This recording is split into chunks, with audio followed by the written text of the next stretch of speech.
Okay. So did you get two of those in, Edgar? Got a new part. I got you. Ready for the season. I was just wondering if you got two credentials, one for you and one for your partner. I'll sneak it out. All right. They gave his partner's credentials. Is that what it was? All right. You guys ready to go? Is today white shirt day? Today is, yeah, you know, interesting. One of those things when it's early, you try not to wake anybody up. You just kind of grab whatever's kind of first there in the closet. Are you good? Good. Well, guys, it's time. It's exciting. We're here in game prep now, and looking forward to the trip to Dallas. Obviously, our thoughts with that hurricane that has hit down in that southern region down there is something that we're aware of and feel for those people, and it's always interesting is the excitement that there is for the games, and yet it's real life happening down there, especially in that Houston area, and so we're obviously conscious of that and feel for those people and what they're going through. Looking at our opponent, a team that, when you look and study where they've gone and what they've done and who they've studied off of, I think any first game, you always try to look into some of that, maybe how they're going to, tweak who they are, maybe from the year before, take a look at the different places they've gone and visited with. And in doing that you kind of got to go on what is their history. In the first game, you're always going to see some things that you haven't seen. There's new wrinkles every year on both sides. So the importance of really our young guys being focused and do what they've been trained to do. I think the unknown piece of that first game, it really comes down to you more than it does the opponent and how you go about it, and the things that kind of show up. Yeah, they've got a bunch of new guys, but a bunch of those guys have been on film a year ago, and you're able to watch and see how they play, and yet it'll be interesting. I mean, obviously the additions of the guys that they have, just like the additions of the guys that we have. So should be a lot of fun. Things that stand out, obviously, defensively, really the way they forced their opponents to lose on first and second down. I think 3rd and 7 to 10 and 3rd and 11 plus reels, there were a lot of plays on them, which tells us that they do a great job getting you into uncomfortable situations and behind the sticks, and that's something we're going to have to be conscious of is trying to stay ahead of the sticks in what we're going to do. They do an outstanding job on offense, shifting, motioning, creating edges, doing some things that way. I think the quarterback play, he does a really good job, and they've done a good job limiting what he does and yet being accurate with his throws and not giving the ball up. Obviously, their offensive coordinator, Tim Drebno, is a good friend. We worked together back at Montana State. He's been with him some different stops along the way, and he does an outstanding job with that. Our special teams, we got to take advantage of our specialists, and not only the guys that are doing the kicking, but we've got to create some field position in the return game when given the opportunity. To field some punts and field some kickoffs. So, but with that, it should be a lot of fun.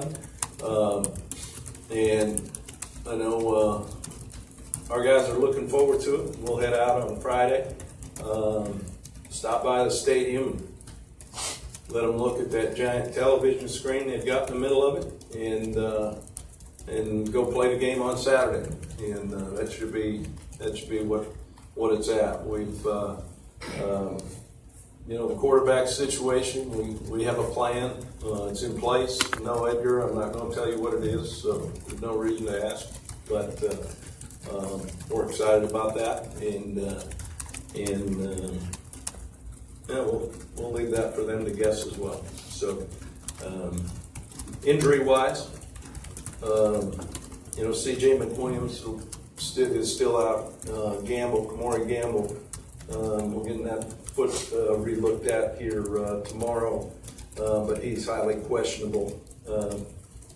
Other than that, we should be in pretty good shape. Quincy Linton came back, practiced the end of last week. I thought moved pretty well. Kylan, I guess, is the one that's still a little iffy, and he's a guy we need to have. But he went through practice on Friday. Some of the individual stuff and some of the walkthrough stuff, we're looking to see how that goes today. And but we're expecting him to be able to play. So other than that, added a couple new guys to the roster you're going to see, and defensive lineman transferred in from North Carolina and Marlin, and Gene, an offensive lineman from Texas.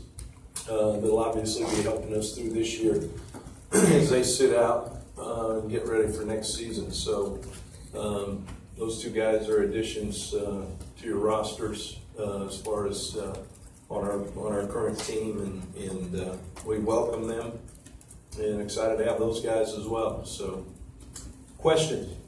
Mark? Can there be an element of surprise with the quarterback situation, not knowing, you not knowing? Well, whether it is or not, they're going to prepare, obviously, for the read option stuff and quarterback run stuff, as well as being able to contain a guy in the pocket. At the same time, they, got to prepare for locking it up and letting those other guys, throw her downfield. I think the big key to us is going to be how we handle what they do up front. As I like our offensive line, I like where we're at, but to me, that's going to be the telltale of everything that we do. Piggybacking on that, do you go back to the tape from 2 years ago and show those guys that this week for a motivational standpoint? No, not really. That was 2 full years ago, 2 different teams. I'm not sure we still have it in the system. I think I threw up all over it. So, Gene up front. Jim, is there any chance that what we see on Saturday from your quarterbacks is this going to be a constantly potentially changing plan moving forward? In other words, what we see Saturday may not be what we see the following Saturday. Yeah, I think you're absolutely correct there, and I think it'll evolve as we go, and I know it's one of those deals that obviously is as important as anything because of that position, but I'm really kind of more concerned about where we're at up front and how much better we've become there. That will enable us to open some things up. Thomas? Thursday came out, I guess 2 of your freshmen, one of them was already suspended, but James Robinson's status, given the marijuana citation, is he good to play in this game? No. That's pretty obvious. And then, I just love the way you kind of questioned that with such a serious face. Of course not. and then on the other 7 guys, have there been any status changes? Are they back in practice, or is No, it still for that? kind of running its course. That hard-hitting journalism, I love that. Can I just follow up on that? Robinson did he already come in with a kind of a strike against him? I mean, you kind of went to bat for this kid, and how disappointing is him coming in and getting in trouble almost right away? Yeah, well, it's always disappointing, and yet, you know what, that's part of growing up. That's part of making choices and understanding, based on those choices, really determines, what's gonna happen with you. And yet, like I said, I'm not giving up on him. So. Pat in the back. I can hear you, Pat. I'm sure you can. Yeah. Thank you. Playing a game like this, opening game, this is something that Florida fans aren't used to, and even this team's not used to. But is there a fine line between getting too amped up to play in that arena and just treating it as you want to treat it as another game, but you kind of can't. No, I think what you kind of try to do is let the game itself and the atmosphere handle that. I don't, I think the ramping up piece, opening day is something that's exciting for anybody. It doesn't matter who the opponent is. In the opening day jitters or all that kind of stuff. In this case, I think our players, they come to the University of Florida to play in games like this, and that's something I'm excited about. I'm excited for them to enjoy it as well. I think the big thing is let's go embrace the opportunity and have a good time while we're doing it on a pretty nice stage. Left coach. Jim, going back to Alabama, even at Colorado State, you've often had a plan-in-place at quarterback, whether it was Garrett Grayson or any of the guys at Alabama. Mm-hmm. How much has this process kind of just taught you, and how unique has it been for you going through it with the guys? Well, in this particular case, I think every year is different. I mean, it's its own set of challenges, and I think in this case, kind of the uniqueness of each guy's ability as you're moving forward. But with that, I think that's been kind of fun, and it's allowed us to do some things that maybe we haven't been in the past, and yet the big key, as I said, is more than anything is how physical are we going to be on both sides of the ball against this opponent. That's really what it's all about. And Tyler Jordan's ability to kind of play A through Z on the offensive line, what value is that for him? Well, it's invaluable, and he's had a really good camp. He's played basically all 5 spots, and he's a guy that we're going to count on, and we're going to count on him in our heavy package as well.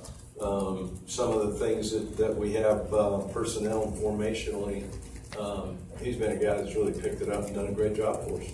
Rare to have somebody who can kind of do all 5 spots? Well, I don't know how rare it is. It's something that you kind of, you try to figure out your 8, 9, 10 best guys. And I think the key there is making sure no matter what, you have the flexibility to get your best 5 on the field. Edgar. Even having a plan in place at quarterback, do you feel like it's going to be kind of an end-of-the-week decision, game day even, who takes the first snap and how you go about that? We got a plan. You're not going to tell us anything, are you? I threw the disclaimer out right away. I gotcha. But so is part of it because Michigan is not done it? Look, the opponent has nothing to do with it. Okay. So, and ultimately, the opponent has nothing to do with what we do. We just got to go play. You once, one more Michigan question, said you kind of admire Jim Harbaugh, the way this things outside the box, and the satellite camp approach, etc. Can you get to a point, though, where you're putting pressure on your program when you're just doing all these kind of high-profile things like he's been doing? I don't know. Each guy's his own. He obviously felt that they needed to do some things to become relevant, and that was his choice in doing it. Which is probably not something I do, so that's all right. Savannah in the back to the right. Coach, you spoke about the importance of special teams and Callaway out for this first game. Do you have an idea of who's going to be taking over his role on punt return? Yeah, we've got obviously having Brandon Powell, who's done it, and Dre Massey, who was actually our guy a year ago before he got hurt in the opening play of the game. But those 2 guys will handle some of that. And then obviously in the kickoff return game, Tyree Cleveland has done a really good job, and then we've got a rookie back there that can run pretty fast that we'll let him have a shot if needed to. Gene up front.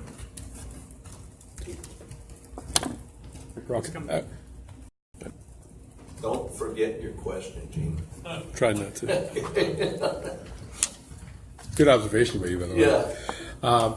When you said a few weeks ago at Media Day that this team's going to be pretty good, how much of that was even knowing back then that you might have had some idea of what you were going to do at quarterback, that you really weren't as worried about the position just because there was no clarity at that time? No, I like our team, man. I like what they've done, this offseason. I like what they've done, this camp. The guys that are here, have come together and we'll see. I think going back to one of the questions about really the opening game and how we haven't had many like this in our history here. I think the big thing is knowing it is a huge game, and yet it's a huge game because it's the next game on the schedule, and that's something that we can't get all caught up in. We just got to go play. As a follow-up to that, how big of a game do you think it is for you personally, as a coach being in their third year of the program? I think every game is a huge game for me personally, and yet here's the good thing, Gene. I'm not suiting up and playing. I like the players we have that are suiting up and playing, but it doesn't matter. It doesn't matter what the challenge is. It doesn't matter what the competition is. It doesn't matter what what the game is. I think anytime you do anything, whether it's coaching a game of football or shooting hoops or doing whatever you do, it's the joy of competition, and I kind of like that. Ryan, over the right. So this plan, is it different maybe than what you anticipated at the start of the camp? Edgar, can you answer that? I like that question. Yeah, That was a very go ahead. That was very nuanced. That was I'm just gonna let Edgar handle that one. Go ahead. Well, I did enjoy that. Yeah, I did. What's the first bullet? There you go. I tell you what we're gonna do. We're gonna snap it. That's the first play. Okay, moving on then. Swing and gate. How's that? David Reese was once committed to Michigan. What do you recall about the process after he decommitted and how you guys got in there and got him down here? Well, I think that was one of those deals where obviously we knew him as a really good football player, and he played well for us last year. Him being from the state of Michigan, obviously, I'm sure that this carries. His dad being an ex-Michigan State Spartan.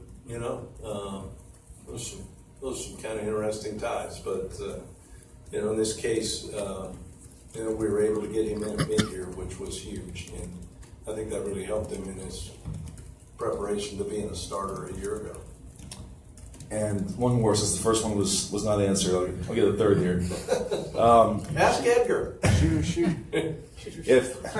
If one of those guys unfortunately gets hurt, what is the depth situation at linebacker? What are your options there beyond Christian, I guess? Yeah, and obviously, we haven't talked much about Jeremiah Moon and his impact as well.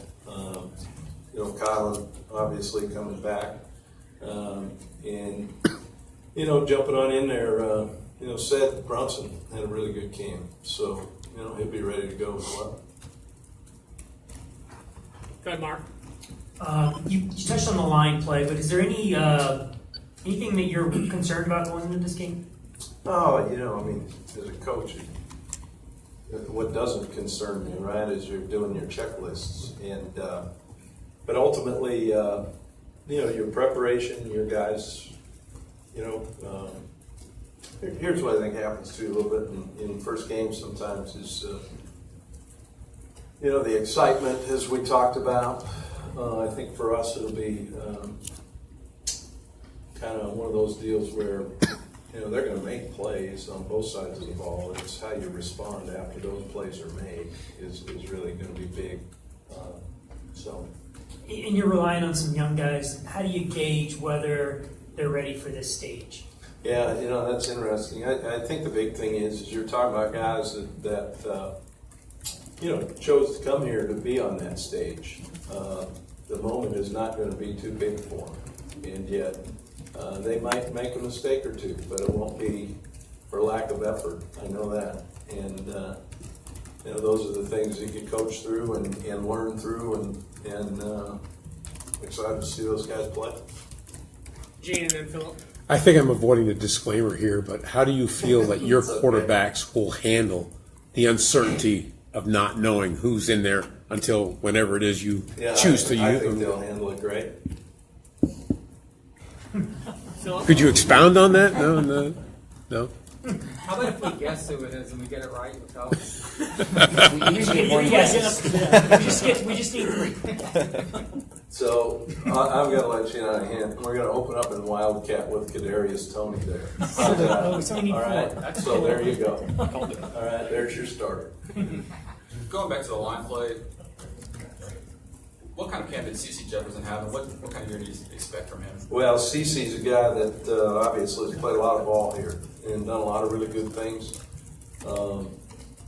His leadership, his energy, his ability to both, depending on our fronts and, what we do as far as the different looks, be it in and out of odd fronts, to even fronts, to, sink fronts. He's a guy that can play both on the edge and inside in some packages. And I think really more than anything is his ability to kind of, be on the edge, and make some plays behind the line of scrimmage. It's going to be big for us to create some negative plays. And he's a guy that's got to be a part of that. When you're facing a team that's had some turnover along the offensive line, is that a conversation you have with a guy like him, identifying, hey, this is where we really need you to win? Well, I think the big thing is you go back and, you watch what you do have of the personnel, you write it up, you build your opponent tapes, and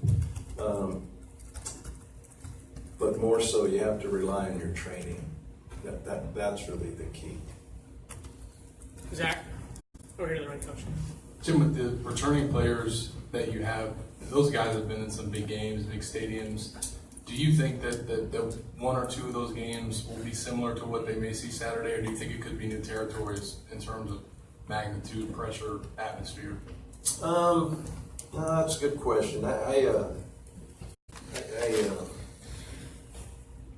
don't know. I mean, it's a first game. It's not.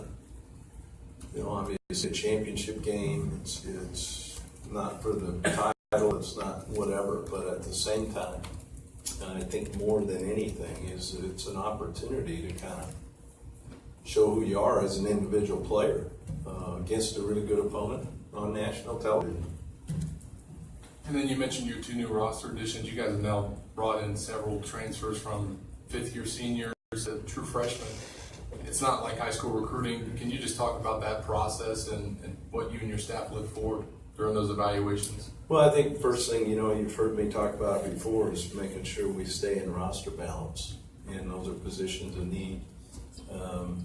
They searched us out and then obviously you see if you have a spot and see if it fits. And in this case, these 2 guys fit, and we're excited that they're here. Question in the back, and then we'll get you Pat after this. Coach, sometimes in other sports, basketball comes to mind when a team goes and plays in a unique venue or a larger venue. You do certain things to prepare for that venue. What unique factors of that? Just curious, have you guys done anything, or have you at least talked to some of the guys about playing in a venue unique like Jerry's World there? Yeah, I don't know that we can, unless we go to Pat's house and look at his TV that he's got, we can duplicate the size of the screen in the middle of the field. And yet, I look at it kind of a little bit like this. I mean, we're really fortunate. We get to go play in an NFL stadium every year against Georgia. Obviously, we've been to Atlanta and played in NFL stadiums. I think it's something our guys look forward to. And, this is, I'm looking forward to seeing it. What the heck? And I think for us, the preparation piece, it kind of goes back to it. I mean, the last time you checked, the dimensions on the field are the same as we've got out here on our practice field. So, Pat, over to the left. I know it was a different team, but 2 years ago, you guys weren't tough enough against Michigan. Are you? Pat, that's an understatement. But I mean, are you eager to see the toughness level of this team going up against Michigan on Saturday? Well, I don't know. Well, I think a lot of it has to do with the one, and we'll see. I mean, obviously they're a team that they run your speed sweep stuff and do stuff to try to get you on the edge and run by you. But at the end of the day, you know, when they get in regular or green personnel and motion around and say, we're coming, we'll see if we can stand up to it. And you know, that's one of the things I think challenge, you know, against this type of team. You know, it's interesting when you build your team to win your conference or your side of the conference, and yet, you know, in our case, you know, we're going to see a couple similar teams to that on our schedule. So this will be a good test for us that way. Back to the right here, Coach. So, when you told the players about your plan, were they happy to see that there's certainty of the position? Do you think that's going to help with your preparation with Michigan more now? Our preparation's been good. I mean, they always know we have a plan. There's a reason we do whatever we do in practice is so they, you know, experience those situations. So when they come up, you know, they're prepared. So I don't know. I guess that's a good question. I mean, did they have a reaction when you told them about your plan? Teach you talent. I mean, so they know we're going to do what we're supposed to do. We're going to go play hard. That's what it's all about. Edgar, time for a couple final questions. Edgar? You mentioned last week Taven Bryan got off to a slow start in camp. What was he not doing, and what's he kind of started picking up? No, he's a guy. He just didn't show up as much as he did, you know, during spring, and yet I think after he kind of saw that and the finished piece of it, he really picked it up. He finished with a good camp. We keep hearing from other players' testimonials of his feats of strength. I mean, he sounds like he's a brute in the weight room, etc. Yeah, is there anything that he's done that you were just kind of like taken aback from when it comes to that? Well, you know, the guy is an incredible athlete, and you know, still learning how to play the position, but I think he's really got a good handle on it. You know, this will be one of those tests where we need him to come up big, especially on the inside against what they do. So, but he is something else, no doubt. A couple final questions. Thomas and Philip. Michigan released its roster today. It was all NFL guys. Do you work Tebow into your depth chart? No, I think he's too busy playing baseball. So, I'm not sure we can get him back right now. We'll be in Dallas then. Philip. What are signs of progress for Nick Washington at this point? Is he still a guy that you feel like you can count on? No, there's no doubt. Nick is glue for us back there in the secondary and really on the defense in general. He's a guy the team looks up to. He's been a really a good influence on those young DBs back there, and even, you know, as he kind of was going through some of the injuries, he was constantly there and does a great job not only while on the field, but does a great job in the classroom piece of it as well. Nick, over here to the right, Coach. That Friday walk through the stadium is not new, or just because you're in Dallas. Where did you pick that up as far as just showing the guys where they're going to play when you're on the road? Well, I think what we try to do is if we've not been there, we just try to go take a look at it and let everybody take pictures and do all that kind of stuff. And not only that, but I'm kind of excited to see what it looks like. Did you get it from another coach? Just an idea you had when you got here? You know, we've done it different everywhere we've been. I think, you know, the biggest thing is the idea that you can visualize kind of what you're going to be doing, where you're going to do it, I think is big. And then Kadarius Toney, with what he can do and how. You mean as a starter in Wildcat? No, if you want to give that to us now. Yeah, go ahead. I gave it to you. Do you kind of have to watch how many reps he gets in the game, or, you know, if he's playing receiver, returning, possibly quarterback, you kind of have to watch and see if he's getting tired, or how do you manage that? Well, you hope that you don't have to worry about that. I think, you know, there's a rotation plan for all the positions, and that comes down to when we meet about playing the players and exactly how we're going to do it. and that's something we do actually on Fridays. We'll wrap it up with Gene. Joe, you don't have, Joe, you good? I thought you had your hand up. You have your hand up? We're good. All right, we'll wrap it up with Gene right here. What's your confidence level in the offensive line going into this game? And do you subscribe to the theory that the game is going to be won or lost there? I think 100%, Gene. I think we were physically dominated the last time we played this team, and I think in the games that we've struggled in, it's because up front we've been whooped, and for us, I think it's important, that those guys understand that, and as I said, I think not letting the previous play affect what you do on the next play. I think, to me, that's probably the big thing. No matter what, you're going to get beat at some point. No one's played the perfect game, but the teams that are really successful, the players that are really successful, have short memories. They learn from it, but then they move ahead to the next play. And I think them understanding that, each play is an individual event, and what you got to do is you got to win more of those individual events than your opponent does, and that usually gives you a pretty good chance to win. Thanks, guys. Thanks, guys. Right. Thanks. Harbaugh just announced he's announcing starting quarterback. Because you did. Harbaugh just announced that he's announcing what he Because you did. What kind of shoes But do you then wear? people told him he announced. Lines. Because he's wearing cleats. He showed up in cleats. Are you sure you're not playing? I don't know. Unbelievable.